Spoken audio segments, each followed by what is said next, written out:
नमस्कार, मैं हूँ डॉक्टर मोनिशा डोले और आपका बहुत बहुत स्वागत है इस प्यारे से चैनल में spiritual awakening with doctor Monisha. आपके लाइक्स और कमेंट्स के लिए बहुत बहुत धन्यवाद। आप जब भी कमेंट्स लिखते हैं मैं आपके बारे में थोड़ा सा जान पाती हूँ।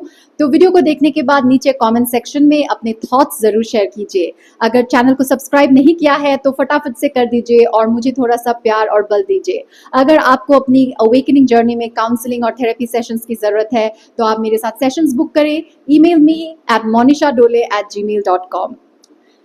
आज का थंबनेल देख के आपको ये हैरत तो बहुत होगी कि इनको क्या हो गया, ये क्या बोल रही है कि you should not believe in God. आपको गुस्सा भी आ सकता होगा। अगर आप मुझे काफी वक्त से फॉलो कर रहे हैं तो आप असमंजस में आ गए होंगे कि ये क्या बोल रही है। मैं भी काफी हैरान हूं कि मैं क्या बोल रही हूँ। ये धारणा मत रखिए कि मैं नास्तिक हो गई हूँ। जी नहीं, मैं नास्तिक नहीं हूँ। मैं आपको इसको समझाने के लिए कि क्यों आपको भगवान को मानना नहीं चाहिए, ठीक है, आपको भगवान को मानना नहीं चाहिए, ये मैं आपको एक्सप्लेन करना चाहूँगी। लेकिन उसके लिए मैं अपने जीवन के बारे में थोड़ा सा बताना चाहूँगी कि मेरी जो यात्रा रही है पिछले एक दशक से पिछले 10 साल 15 सालों में मैंने अपने अंदर बहुत ज़्यादा बदलाव किए हैं। मैं स्मॉल टाउन से हूँ, फिर मैं मेट्रोपॉलिटन सिटी में गई, मुंबई में गई, तो वहाँ पे फिट इन होने के लिए मैंने अपने आप को प्रोग्राम किया। उसके बाद इंटरनेशनली अपने आप को फिट इन करने के लिए मैंने अपने आप को फिर से प्रोग्राम किया। फिर मैं बहुत सारी प्रोग्रामिंग की, क्योंकि मैं साइकोलॉजी भी पढ़ती हूँ, लाइफ कोच भी रही हूँ काफ़ी सालों से, एंटरटेनमेंट इंडस्ट्री में भी रही हूँ। तो मैंने आपको बहुत ज़्यादा प्रोग्राम किया, साइकोलॉजी के बुक्स पढ़ते पढ़ते, मैनिफेस्टेशन के बारे में पढ़ते पढ़ते बहुत ज़्यादा प्रोग्रामिंग किया। फिर स्पिरिचुअलिटी तो मुझे हमेशा ही खींचती रहती थी, तो मैं धार्मिक अनुष्ठानों में भी जाती थी, उनसे भी काफ़ी प्रोग्राम हुई हूँ। अपने आप को प्रोग्राम करती हूँ, फिर अनप्रोग्राम करती हूँ, फिर प्रोग्राम करती हूँ, फिर अनप्रोग्राम करती हूँ। ऐसे ऐसे करते करते यहाँ तक पहुँची हूँ। तो आप लोगों को भी मैं बहुत कुछ सिखा रही हूँ। अगर आपने मेरा ये यूट्यूब का जर्नी को थोड़ा नोटिस किया होगा, मेरे मैसेजेस में भी काफ़ी सारे बदलाव आए हैं। लेकिन ऐसा नहीं कि वो मैसेज गलत थे जो मैंने पहले आपको बताया है 10 साल पहले। उस वक्त वही सही था मेरे लिए और उस वक्त उस मैसेज ने आपको हेल्प किया था और मैंने उन्हीं लोगों को मैनिफेस्ट किया था जो उस मैसेज को ढूंढ रहे थे और उस वक्त वही मैसेज उनके लिए प्रकाश था।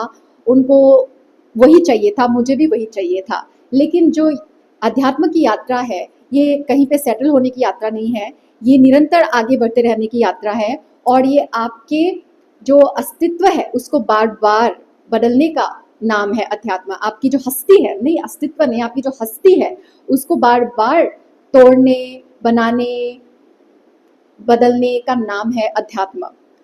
तो मैं भी सोच में पड़ गई कि कहीं मैं कुछ गलत तो नहीं कर रही हूँ। मेरा दिमाग बहुत चकरा भी जाता है कभी कभी। मैं सोचती हूँ अपने जीवन की यात्रा और इतना ज़्यादा बदलाव मैंने किया है, मेरी पर्सनालिटी 360 डिग्री बदल जाती है। तो जो लोग मुझे जानते हैं वो वेट करते रहते हैं कि इसका नेक्स्ट बदलाव क्या होगा, ठीक है, इन ए पॉजिटिव वे ऑल्सो। तो वो, लेकिन जब भी जो भी मैं मानती हूँ, जिस भी प्रैक्टिस को मानती हूँ, जो भी फिलॉसफी को मानती हूँ, मैं उसमें पूरा घुस जाती हूँ, पूरा 100% होके मैं वो करती हूँ क्योंकि मैं मानती हूँ। अभी यही मैं सोच रही थी, तो मैंने एक सीख पढ़ी, एक गौतम बुद्ध का, गौतम महात्मा बुद्ध का एक मैंने कहानी सुनी जिससे मुझे काफ़ी अंडरस्टैंडिंग हुई, क्लैरिटी हुई, जो मैं अंदर से भीतर से महसूस कर रही थी। लेकिन ये कहानी सुन के मुझे ज़्यादा क्लैरिटी आई, तो वही मैं आपके साथ भी शेयर करना चाहूँगी। तो गौतम बुद्ध की ये कहानी है। गौतम बुद्ध के पास एक व्यक्ति आए और उन्हें भगवान गौतम बुद्ध से पूछा कि बताइए भगवान है कि नहीं है। तो गौतम बुद्ध ने पूछा आप क्या मानते हैं। उन्होंने बोला कि नहीं है। तो उन्होंने बोला नहीं, भगवान बिल्कुल है, आप जाइए इसमें थोड़ा सा छानबीन कीजिए। उनको भगा दिया। फिर थोड़ी देर टाइम बाद एक और व्यक्ति आए, तो उनसे पूछा कि भगवान है कि नहीं। तो उनको भी बुद्ध ने पूछा कि आप क्या मानते हैं। उन्होंने बोला कि भगवान है। तो भगवान बुद्ध ने बोला नहीं है भगवान, आप जाइए इस पे थोड़ा सा छानबीन कीजिए। तो थर्ड टाइम एक और व्यक्ति आए कुछ टाइम बाद और उन्होंने गौतम बुद्ध से पूछा, मैं बहुत ज़्यादा कंफ्यूज हूँ कि भगवान है कि भगवान नहीं है। तो गौतम बुद्ध ने कुछ नहीं बोला। वो चुप ही रहे, उन्होंने कुछ जवाब नहीं दिया और वो व्यक्ति चले गए वहां से, क्योंकि भगवान तो कुछ बोल ही नहीं रहे थे, गौतम बुद्ध तो कुछ बोल ही नहीं रहे थे। ये सब उनके जो भाई हैं आनंद, जो उनके साथ ही रहते हैं हमेशा, वो देख रहे थे और वो बहुत ज्यादा शौक में चले गए, ये क्या कर रहे हैं।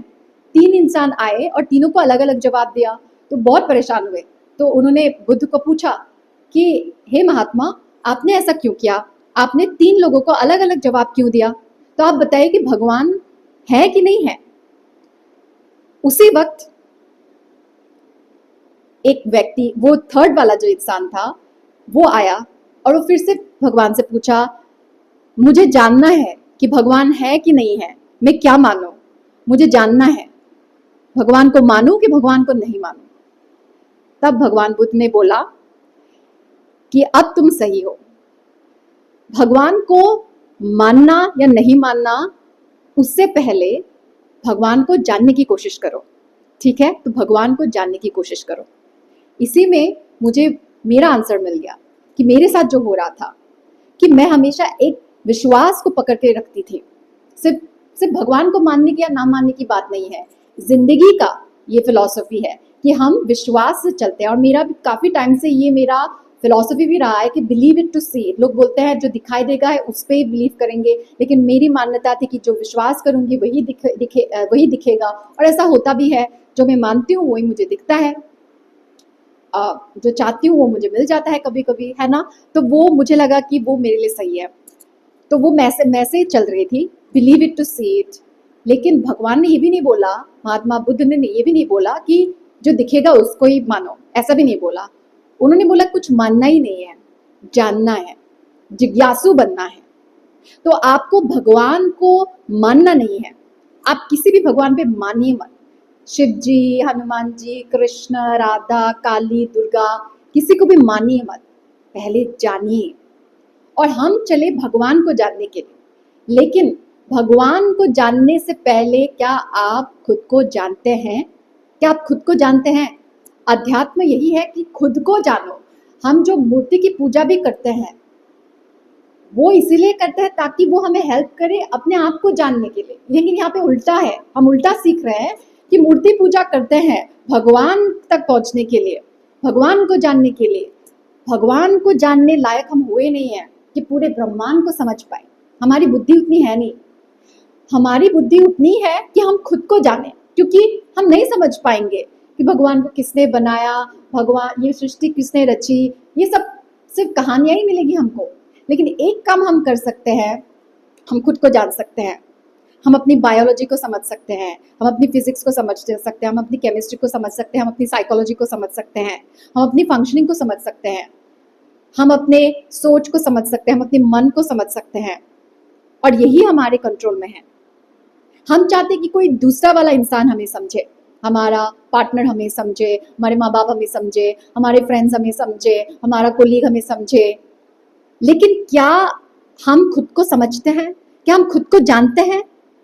हमको लगता है कभी कभी हम खुद को जानते हैं, मेरी ये डिजायर्स है, मेरी ये पर्सनालिटी है, लेकिन नियति, प्रकृति आपकी हर मान्यता को डिस्ट्रॉय कर देगी, आपको डिस्टेबलाइज करेगी, आपको डिस्टेबलाइज करेगी। और यही बौद्ध धर्म का केंद्र है। अभी आप सोचेंगे क्या मैं बुद्धिस्ट हो गई हूँ? देखिए, बुद्धिस्ट, सनातनी, पहले समझिए अध्यात्म को समझना है। कोई पूछते हैं कि आप अभी सनातनी नहीं रहे? क्या सनातन होता क्या है? सनातन इज इटर्नल। धर्म का मतलब हिंदू, ईसाई ये सब नहीं है। धर्म है सत्य, और सत्य क्या है? आपका सत्य। आप पहले खुद को पहचानिए। हमारे अंदर इतने सारे बंधन है, इतने ज्यादा प्रोग्रामिंग है, we are condition and programmed. हमें बचपन से प्रोग्राम किया गया है, सोसाइटी ने, परिवार ने, और खुद ने ही हमने अपने आप को प्रोग्राम किया है। लेकिन हमें प्रोग्राम नहीं रहना है, हमें जिज्ञासु रहना है, सीकर। और ये जो हमारा भारत भूमि है, ये हमेशा से जिज्ञासुओं का ही भूमि रहा है। सिर्फ भारत ही क्यों, भारत में जितने लोग आए हैं, भारत के भी बाहर से भी जो लोग आए हैं, इतने जो इन्वेडर्स आए हैं, उनमें क्या था? उनमें एक जिज्ञासु स्पिरिट है, उनके अंदर जिज्ञासु है। जो जिज्ञासु लोग होते हैं ना, उनमें ज्ञान बढ़ता है, उनमें एक्सपीरियंसेस आते हैं, और इसी का फायदा उठा के वो लोगों का शोषण करते थे। हमारे भारत में इतना ज्ञान तो है, लेकिन यहाँ के जो लोकल लोग हैं, आदिवासी लोग हो गए या फिर समान लोग जो हो गए, साधारण लोग, ऐसे नॉर्मल लाइफ के लोग, उनको इतना शोषित क्यों किया जाता था, इतना आसान क्यों होता था उनको शोषण करना? क्योंकि वो कम्युनिटी लिविंग में बिलीव करते थे, वो सोसाइटी में बहुत ज़्यादा बिलीव करते थे, वो अपनी इंडिविजुअलिटी पे फोकस नहीं करते थे, वो जिज्ञासु माइंडसेट नहीं रखते थे। लेकिन इतिहास गवाह है, जब जब किसी ने अपनी जिज्ञासा को जगाया है, वो हमेशा समाज के लिए एक प्रकाश की तरह आया है। बाबा साहेब अम्बेडकर हो गए, ज्योतिबा फुले हो गए, महात्मा बुद्ध हो गए, मीराबाई हो गई, कितने भी जितने हमारे क्रांतिकारी आए, है ना?